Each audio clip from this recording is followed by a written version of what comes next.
Well, look, Barack Obama's entire reputation in the black community has been based on his relationship with Michelle Robinson Obama. Okay. Before that, Barack Obama himself never even considered himself to be black. I believe it was his high school basketball coach that said he never even played the race card until he was disciplined for something, and then all of a sudden you were disciplining him because he was a black guy. All right. Look, the African American community in the state of California is probably the single largest segment of the population that passed Proposition 8 when it was put on the ballot. Okay? That's the reason. The bottom line is it's no different. The African American community towards openly homosexual individuals or the lifestyle is no different than the Mormon Church. It's just not acceptable to the family cohesion in that community. In reference to that, it's not just Michelle Obama, and the word that's used in the gay term for a woman who marries a man that she knows to be gay, the word is called beard. And, I've never heard it where, a straight man marrying a lesbian is called a beard too, but possibly that could be the case. But you see black women like Star Jones and Terry McMillan, who for whatever reason never had husbands of their own and never had men who were interested in becoming their husbands. They end up marrying gay black men, and the gay black men wanted to have an easier life in the black community. They wanted to move up in social stature. They didn't want people to keep asking the questions on, well, why aren't you married? Why don't you have a girlfriend? Why don't you have a wife? So it seems like, Terry McMillan did this and Star Jones did this, and they married these gay men, and then people stopped asking the questions. The women got to have the big wedding they wanted. They got to enjoy being, somebody's wife. They got all the social stature with that. And, in other cases where there's odd relationships like Oprah and Stedman Graham, then people stop asking questions because they're going out in public together, and people, see them as a couple then, regardless of what might really be going on behind the doors. Nobody really knows about that. So it's all something that seems to be done for appearances. And, it seems to be very prevalent. Do you think that that's what the Obama's relationship really is then? Oh, I think the Obama's relationship has been that all along. I believe that it was a concerted effort by Barack himself. He needed a foothold in the black community. He was never going to get it by being a single bisexual or gay man. Michelle Robinson's family, her father was a union guy. They were South Side Chicago. She was part of the Daily Machine already. There's no doubt in my mind. She's the one that had the connections that would put him in the position to get to where he's at today. All right. Now, don't get me wrong. He's definitely been the one that says that he's all about making things right for the gay community. Not everybody in the gay community believes that same-sex marriage is the way to go. Not everybody believes that, people walking up and down the street in gay pride parades with their asses hanging out of leather chaps, with fake boobs on is necessarily prideful. But he's definitely, I think his colors have really come out in the last 3 years, just in the things that he's done in the White House. And I think people are eventually going to understand that that's exactly what that relationship is. And I think Michelle is still in it at this point. Look, people have often said, and I'm sure you and Megan have heard the same thing, well, why in the hell would Barack Obama, be a street hustler or hooking up with somebody like Larry Sinclair? Look, people who do things on the down low and who are into poppers or doing drugs or whatever, as an afterthought or as an alter ego, an alternate lifestyle, let's face it, it's not like they're walking into the Catholic Church and asking the priest to go out with them during Mass, okay? You're not going to hook up with people who necessarily are part of the political structure of your community. And that's right. The reason. And in 1999, people need to understand, Barack Obama was not the individual that he is today. He is not the person who had all this money and power and support behind him like he does now. He was not a happily married man, and that is documented by the words of his own wife. That's why, Larry, for people listening, the Globe magazine, they covered an aspect of this, too, in regards to Man's Country, which is a gay bathhouse up in Andersonville. It's a neighborhood of Chicago. And during the 2008 presidential campaign, before Barack Obama was the nominee, back even as far as 2007 when he was just gearing up to run, it was widely talked about in the gay community here in Chicago that Barack Obama used to frequent this place called Man's Country.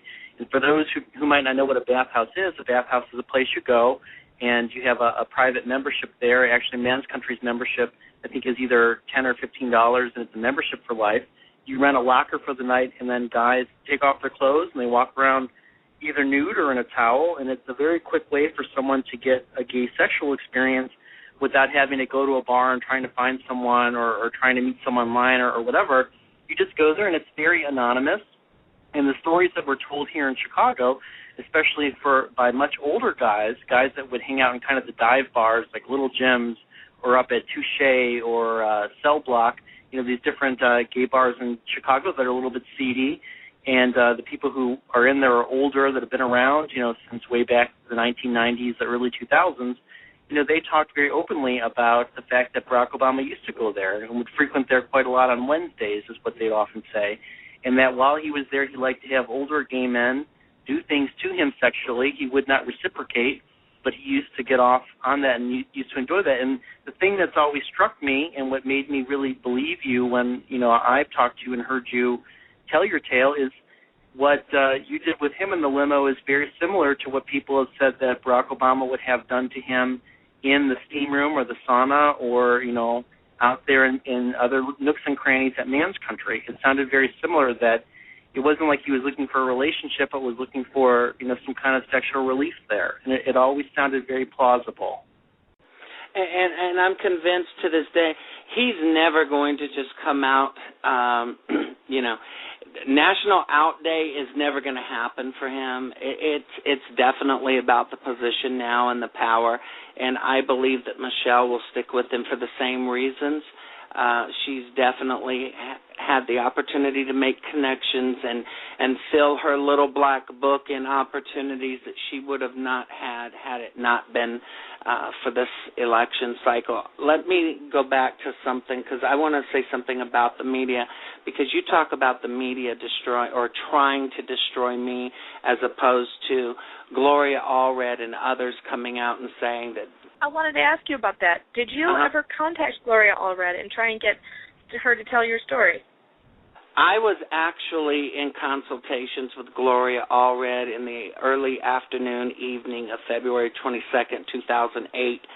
I put up a post on LarrySinclair.org that detailed how I found Sharon Bialik's description of the alleged incident between her and Herman Cain awfully similar to that of the description of the events between me and Barack Obama that I had provided to Gloria Allred when she was actually considering representing me and my claims against Barack Obama.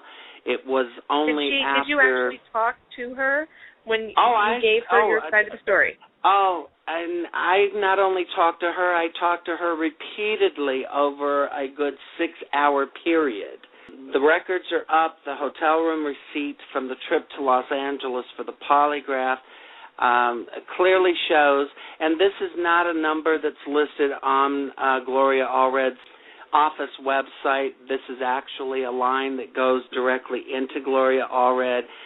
She's the one that provided it. She knew I was going out to Los Angeles. She decided not to tell your story. She decided not to. Did she tell you in person, or did she just not call you back? No, actually, she decided not to get involved after some individuals put out on the Internet that she had been in discussions with me. And it was about 3 days after someone had disclosed on the Internet that me and Gloria Allred had been in conversations over my Obama allegations that she had sent me an email and asked me to remove her email address and remove any email communications that we had had on the subject. Did you keep that email? Actually, these are emails that were hacked into and taken on October 10th of 2008, along with every post that used to be up on the websites. They got into the bloggers, the Hotmail, and the AOL accounts. Hotmail, Microsoft actually took over a month to return control of those accounts to me.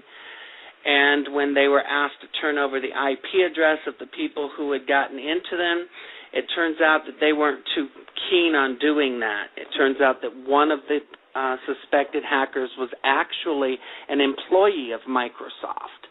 I heard that that Greta Van Susteren had talked to you at the press conference that you had.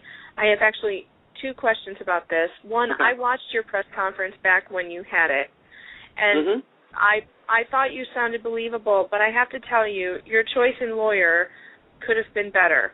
Actually, it wasn't a choice, but I agree with you at that point. Actually, yeah, he was wearing a kilt, and he was specifically told not to show up wearing the kilt. However, he did not listen. I mean, he just seemed like such a nutcase, and like the press kept focusing on the fact that he was wearing a kilt instead of what you were saying, and I thought that was crazy that you would choose a person who would do that. But I understand you asked him not to. But the second question is the choice. It wasn't a choice. It's you go with who's recommended to you. There's no doubt in my mind now, after the fact, that I know that Montgomery Sibley was probably more intended to distract from the real story as opposed to actually doing what he was hired to do. He was trying to make a name for himself, possibly by being... In fact, Ben Smith and him apparently had a relationship as well on the media side, so I'm not sure what's going on there. Needless to say, that part of things are over with. I'm still standing. He's not. As to Greta Van Susteren, actually it wasn't at the press conference. It was at the park outside of the May 31st, 2008 Rules and Bylaws Committee meeting that was being held at the Marriott Wardman Hotel in D.C. There was a rally. I believe that it was Hillary supporters demanding count every vote in reference to the Michigan and Florida primaries and delegates. Greta was at a rally that was taking place at a park down the street and around the street, actually. I was called and told to get to the park that Greta wanted to speak with me. I went. I did speak with Greta. I introduced myself to her. I told her that in the event that she wished to interview me, that I would answer any and all questions that she had, that there would be no question that would be off limits. At the time, she was surrounded by other people who were trying to keep her attention. She asked me to give her the phone number where she could contact me at. I did so, and then I left. In fact, I think Kevin was actually in the park where this took place at the time.